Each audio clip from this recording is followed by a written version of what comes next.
Hello, my name is Connor Hargis. I'm a student in Dr. Joubert's grief counseling course. This will be my 12-minute video discussing grief counseling with groups and individually. So let me get started. The purpose of this video is to compare and contrast individual and group counseling to discuss when each one would be appropriate and more beneficial for the client who has just lost presumably a loved one or someone close to them that is causing them severe sadness or grief. This is kind of the assumption we're starting with, that it's a very close loved one. So to quickly, from chapter 4 of Warden's book, it's facilitating uncomplicated grief. So I'll quickly go over what he talks about there. So he differentiates between grief counseling and grief therapy. Grief counseling is what he calls more normal or quote-unquote uncomplicated grief, more of a straightforward case, kind of like a normal time frame of the cycle, and what he says, healthy adaptation. Grief therapy, on the other hand, is for those who have more abnormal or there's some complications with the process. It could be some things with attachment theory, where the person was extremely dependent on the deceased, or it could be a mother and a child, anything like that. Excuse me. So we will mostly be doing for this video, for the purposes of this video, uncomplicated grief. Just although we'll touch on the other one like I'm doing now. Some of the goals of grief counseling that he discusses are to help the survivor. This is a quote: "Help the survivor adapt to the loss of a loved one and adjust to a new reality without him or her."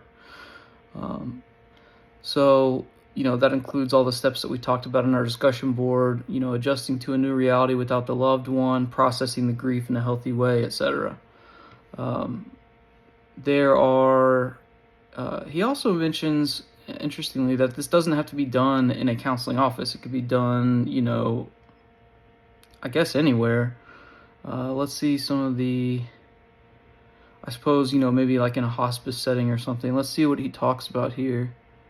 So he says the home setting can be very effective. And as we'll talk about with the differentiations between group and individual counseling for this video, that could be a good way to involve the family at the home. So in a way, it's group, because it's several members of the family of the deceased. So that's just kind of a brief background on the procedures for uncomplicated grief counseling and grief therapy. So now I will distinguish between group and individual counseling. So give me 1 second. I have to get to what I wrote.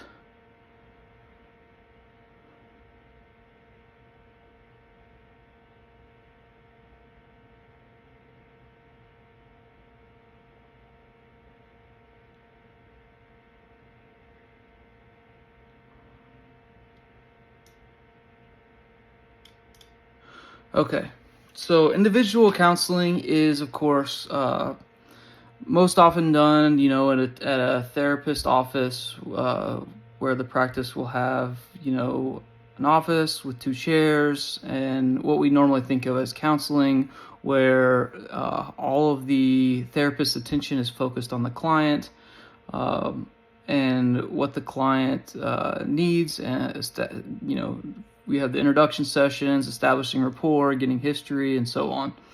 So a lot of our classes so far have been very focused on individual therapy at HCU. Group counseling is actually, as a side note, something I did for my practicum, but it can be very helpful for bereavement and for grief and loss counseling. And Worden goes over this in around page 100, 110. So I'll just summarize some things he says here. Bereavement counseling in the context of a group is not only very efficient, but can also be an effective way to offer some emotional support to the bereaved person. So then he goes through, the steps for creating a group, such as the format, screening the participants of the group, going through expectations and ground rules, kind of determining if the therapist will take an active, strong leadership role or be more of an influencer, facilitator type, and then talking about disruptive behaviors and so on. So some of the benefits of individual counseling, I'll just quickly recap. The client has focused and personalized attention on their individual needs. So there is no distraction from exactly what that problem is for that client. There's not other people talking about their own issues or managing group behaviors or anything like that. It's very focused on the client and what they're dealing with.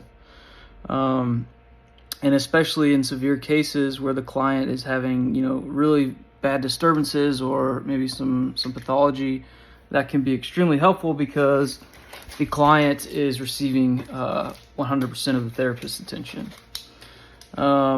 Another benefit for individual group counseling is the confidentiality aspect and the privacy. A client can really go as deep as they'd like to because they're protected by confidentiality. I mean, unless it's something illegal that we would have to report or something like that. They can go as deep into their own issues and their own secrets and skeletons and so on, things that they may not want to share with other people in the room. That may or may not be applicable to grief counseling as much. Perhaps some things that they wanted to share about the deceased could be something like an affair or something like that the other people, So perhaps a good way to do that if you are doing group counseling is to let them know that if they have something confidential they'd like to tell you, they can do that and pull you aside, which is very interesting. I didn't think about that previously to this assignment. And then finally, just, you can really go deeper and further into the issues with a single client with a one-on-one counseling than you can with a group. With a group, you can't go much as deep below the surface as you could with a single client. So now I'll talk about the benefits of group grief counseling. So with the group, it can be incredibly powerful because of the shared emotional experiences of the group. There's just something almost ineffable that goes on when people are sharing grief or sharing any emotion in an in-person group, especially if they're family or people that are close to each other. It can just be incredibly powerful. It can validate the other people. If someone's just really grief-stricken and the others aren't as much, they still will, very likely show empathy to that person and validate that person. And it can just be a really healing experience for everyone involved.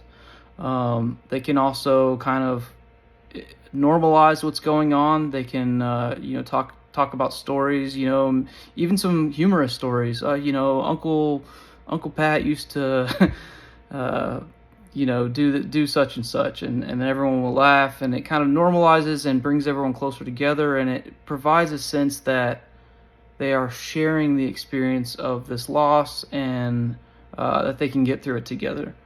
Another benefit is, loneliness could be a huge issue. What if, especially if it's, like a spouse, if someone lost a spouse, they may feel just totally lost. And if they are in a group, it can kind of reduce that isolation and that loneliness. A couple final ones are, they can members of the group in a group setting for grief can learn from the coping strategies of other clients. So if one of the clients is handling things in a very wise manner or has a certain coping strategy that's working really well for them that the other members of the group haven't thought about or haven't tried, it could help to spread those coping strategies or techniques and kind of provide a learning opportunity. And then finally, like I touched on, it's just a very strong sense of community, which it can be incredibly good. So just a couple of times that I would recommend group grief counseling as opposed to individual. Again, earlier I mentioned uncomplicated versus complicated grief. I would say group grief counseling might be more suited to uncomplicated grief counseling, unless the complications are shared by the members of the group. Then I might consider, more of a therapy, more complicated grief style counseling in a group. But otherwise, I would probably keep that to individual counseling. Anyway, so some of the times I would recommend strongly grief counseling is when survivors feel very isolated or cut off. Another one would be when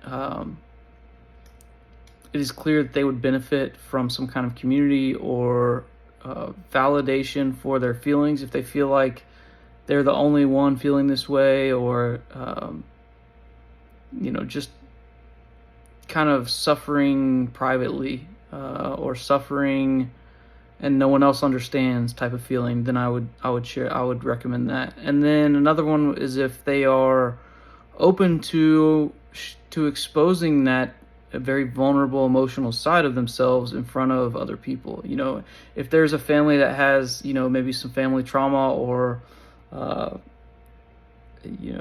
it may not be appropriate to ask clients to open up like that in front of let's say an abuse perpetrator for a child, but now the child's grown up, but they lost a loved one. They may not want to still, even though the abuse was many years ago, they may not want to expose that very sensitive side of themselves to someone that they were abused by years ago.